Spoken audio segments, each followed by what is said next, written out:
All right, how's it going, everybody? I'm going to give you here some notes on kind of the taxes and stuff that went on that we were kind of talking about this week here. So if you weren't here this week, you can use these to kind of understand because we have a quiz coming up here this coming week here, which is November, first week in November here.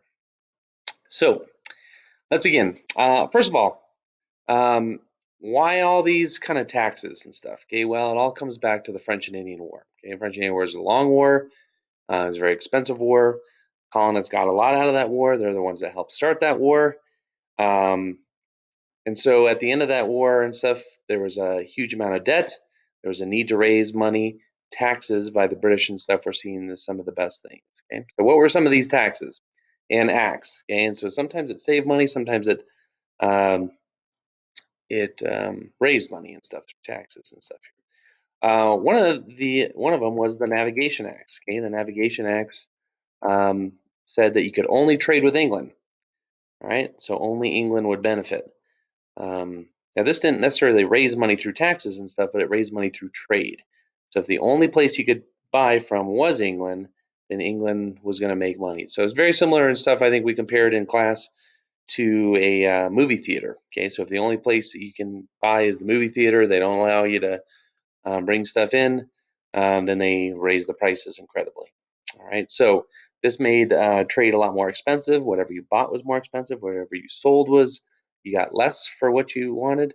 And so it really affected people and stuff in the shipping industry, people like John Hancock, who would be one of the wealthiest shipping magnates in the colonies.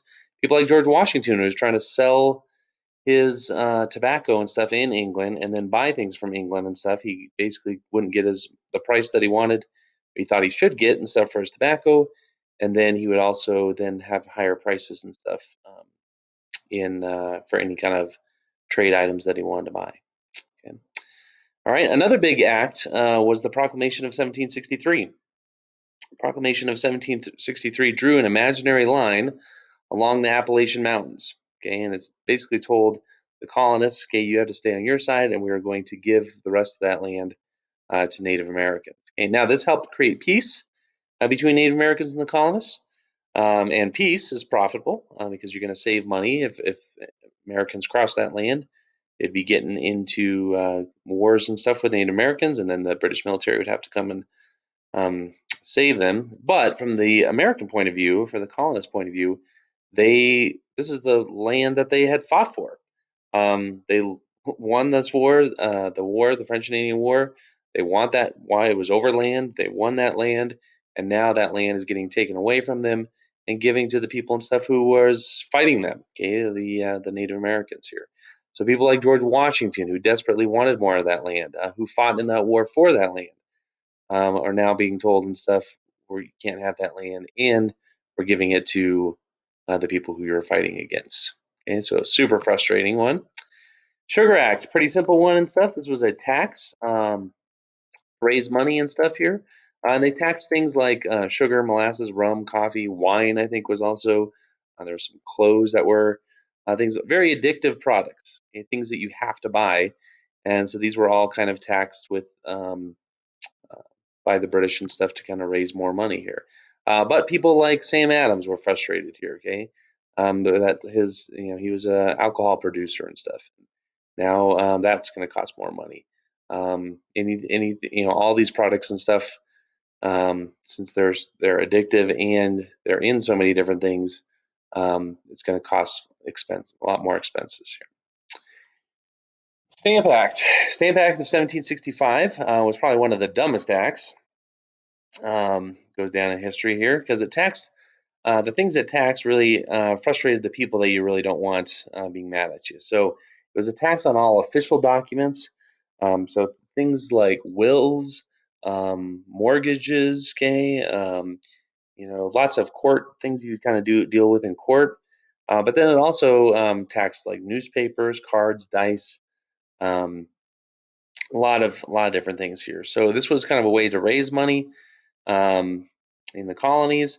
But the people it really frustrates and stuff are lawyers, newspapermen, gamblers, printers, sailors, people like Ben Franklin, Thomas Jefferson, John Adams. These have really become some of the major leaders here. And so definitely not wise to upset lawyers, to upset newspaper men and stuff, because they have some of the big, most argumentative voices in society, and that definitely kind of got out.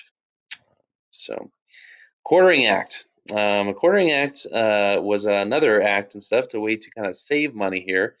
But what it did is it forced British colonists to house British soldiers. You had to provide bedding, food, candles at the colonists' expense. Now, what this does is it saves money for the British, but okay, because they don't have to build a fort. But it was a huge invasion of privacy. You have uninvited guests now at a great expense. All kinds of problems, especially the wealthy, because the British soldiers could go to any house that they wanted to. Okay.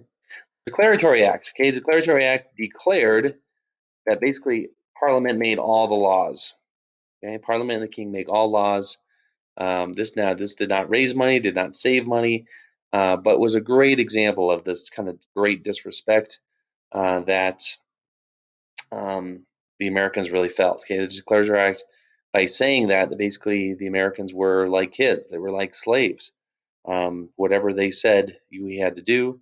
And so this was extremely frustrating act here. Okay, the Townsend Acts was another tax on mainly finished goods, paper, glass, lead, paint, tea. This raised money.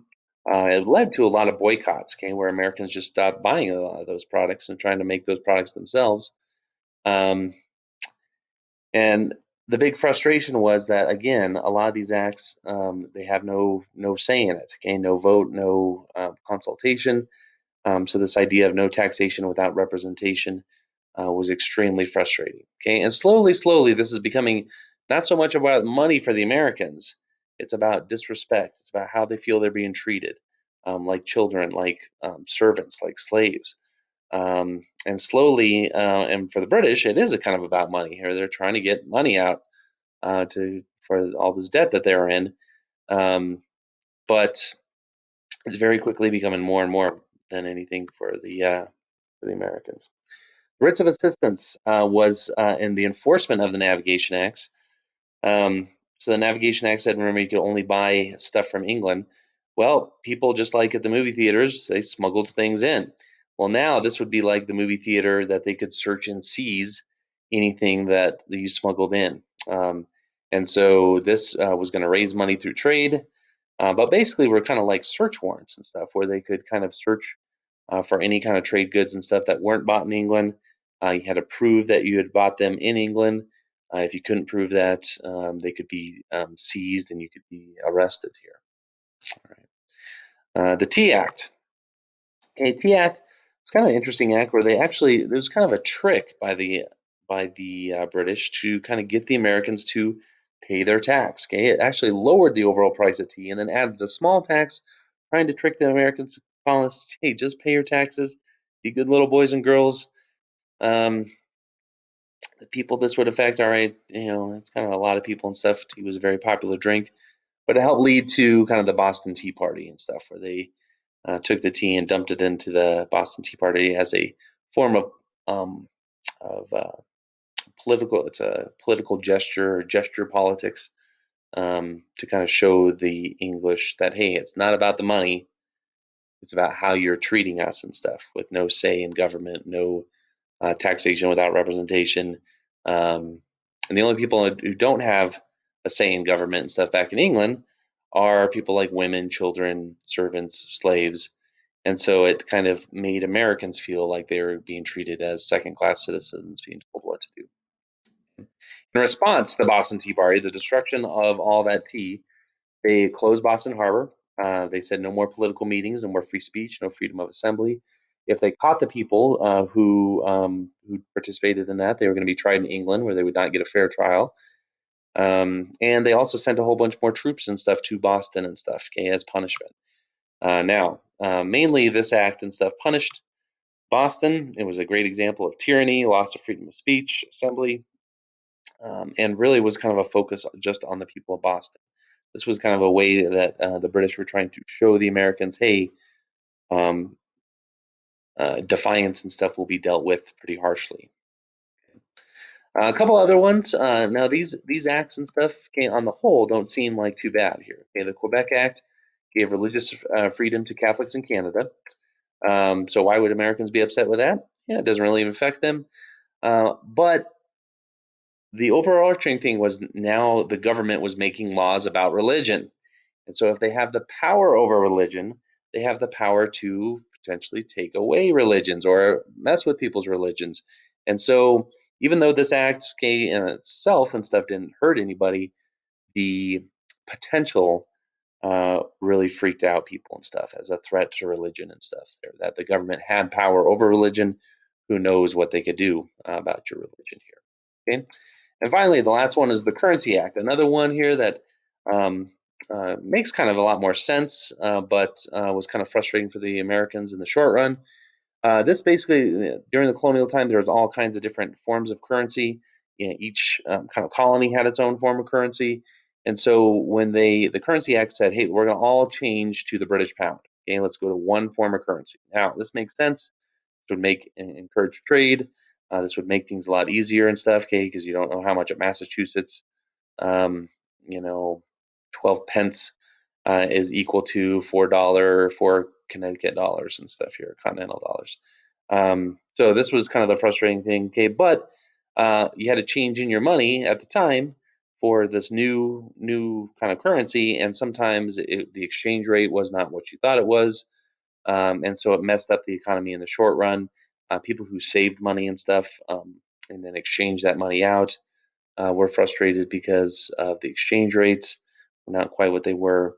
So in the short run, this was going to be kind of a bad thing for the economy. And again, the Americans had no say in a lot of these things. Okay, the big thing with all this, okay, is that slowly, okay, that what started over money and kind of the need to get out of debt slowly was erupting into much, much more.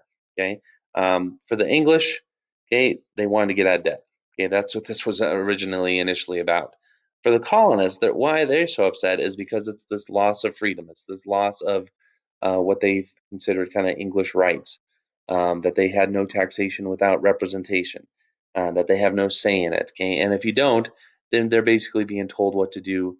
Um, they're being treated like children. They're being treated potentially like slaves. And if they don't get that respect, um, then they're not true English citizens and stuff. And so that's what the frustration was slowly erupting into more and more and more, and would eventually lead to all out fighting. So, all right. Please let me know if you have any questions about any of this stuff. I'd love to kind of help. But yeah, these are the notes and stuff on page 5 and 6 in your notes packet. And there is a quiz over this stuff this coming week.